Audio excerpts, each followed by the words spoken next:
On 16th of September 2023, the Aero Club in Skopje celebrated 100 years Macedonian aviation with Aero Show at the airport Stenkovec in Skopje, Macedonia. The Aero Club Skopje is formed in 1923, therefore this is considered the beginning of the Macedonian aviation, even though Macedonia was not independent country at the time, so I don't know how much logic there is behind this kind of celebration. But anyways, at the show, the visitors were able to enjoy our modest aviation, such as the 3-air tractor AT-802A Fireboss of the Protection and Rescue Directorate, who flew in formation, then the government aircraft of the Learjet 60 type, the police helicopters, and the Mi-17 military aircraft, and some Airbus A320 passenger planes. In addition, as special guests appeared planes from the air forces of Serbia, Italy, and Greece.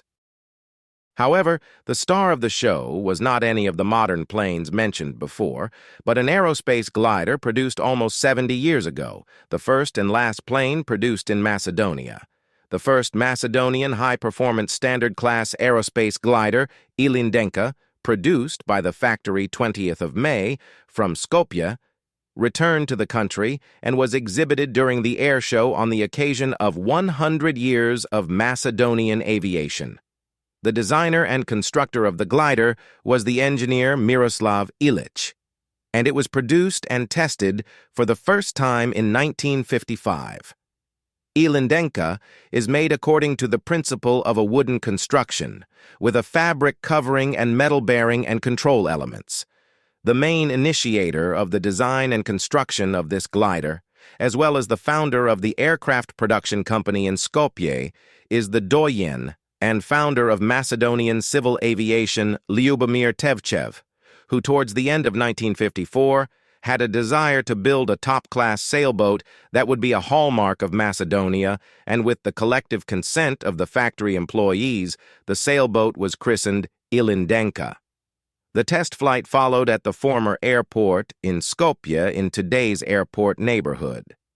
The test flight was attended by a 3-member commission of the Federal Civil Aviation Authority of Yugoslavia. Ilindenka immediately received a certificate and her own registration. Serial production followed. This glider quickly gained its fame in all the aero clubs in Yugoslavia at that time. Unfortunately, due to a small number of orders for sailboats, the May 20 factory fell into a financial crisis. Tevchev asked for the help of Milos Ilic, a well-known glider constructor at the time, to construct a glider according to the directions that he would give him. Ilic used all his knowledge and skills as well as experiences from building previous sailboats. Then, the employees, who were all aviation enthusiasts, completed the prototype of the first Macedonian glider.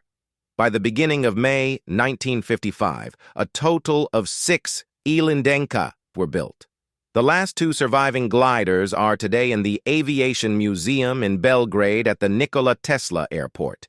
Ilindenka will be in Macedonia for 1 year, and our side has the obligation to renovate it and present it to our public at educational events. Then Ilindenka will return to Belgrade. The gesture of bringing back the plane from Serbia by the political elite in Macedonia was described as another gesture of goodwill and honest friendship between the two countries. Yet, I cannot not to wonder and imagine what would have been the reaction of the public if instead of Serbia, this was done by Bulgaria. I mean, giving back a plane that anyways belongs to us, making a big media fuzz about it but not mentioning the part of the agreement which says that Macedonia needs to restore the plane and then give it back to the museum in Belgrade where it will be shown. Sounds like a fair deal, right?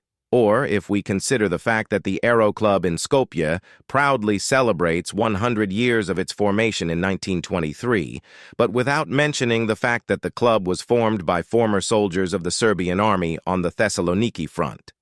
Reserve aviators, known as Solunci, on October 22, 1921, and the first name of the club was Serbian Aero Club. Last but not least, we should add that according to the constitution of the club, in 1923, a member of the club could be any citizen of the Kingdom of Yugoslavia older than 16 years. On the other hand, The Macedonians were not recognized as a separate nation in the kingdom. This was just one example of the many double standards in the Macedonian society on how similar historical moments are being presented completely differently to the public. From one hand, we make huge deal out of anything related to Bulgaria, but on another hand, we look the other way when it comes to our past with Serbia.